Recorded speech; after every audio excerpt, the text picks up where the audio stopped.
Un message de Dieu, la terre des vivants. Chapitre 2017, les droits de l'humain, par Wallace Oliver.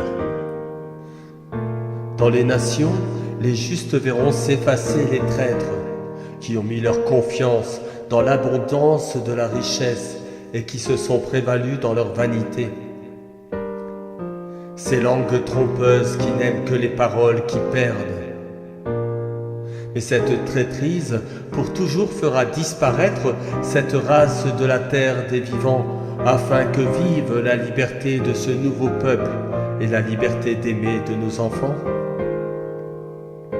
S'effondreront ces fausses religions qui sont la seule cause de ces misères et ces pensées primitives asservissant pour leur plaisir au nom d'écritures saintes qui ont été réécrites au profit d'une poignée d'êtres voulant prendre la place de Dieu, devenant gros et gras, pendant que les âmes se rattachant à la foi survivent dans la misère, s'entraidant les unes les autres.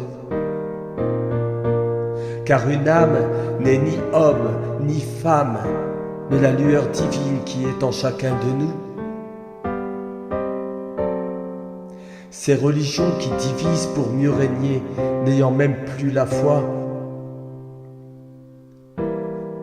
vivant par la terreur, priant sans intelligence comme des automates et construisant des temples au lieu de propager l'amour universel sur terre.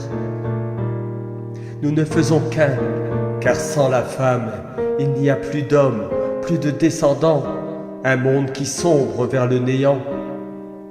Être de peu de foi, ne croyant même plus au respect de la vie ici-bas, pour qui te prends-tu?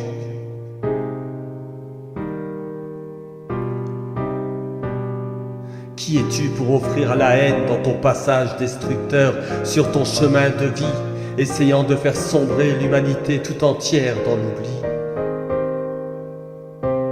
Ta vie est une bougie qui peu à peu arrive à sa fin, et tu laisseras tous ces biens qui n'appartiennent à personne, mais tu graveras de honte ton nom. Hommes, femmes et enfants de toute nationalité, nous sommes tous humains et nous ne faisons qu'un. Notre corps n'est qu'un habit de chair que l'on porte quelle que soit sa couleur.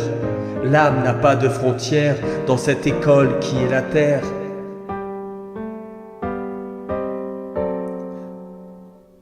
Aussi, pourquoi garder de fausses pratiques religieuses qui, jusqu'à ce jour, n'offrent que désolation? La violence engendre la décadence et la souffrance de tous les peuples.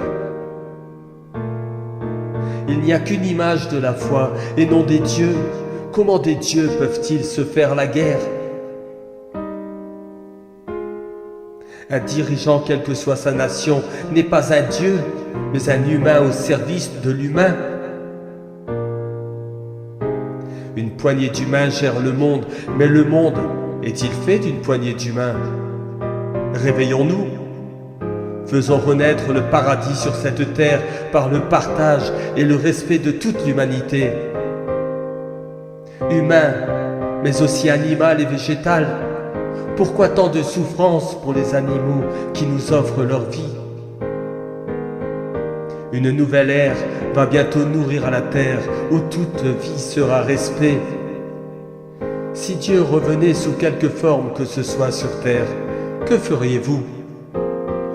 Chercheriez-vous à vous réfugier dans votre enfer?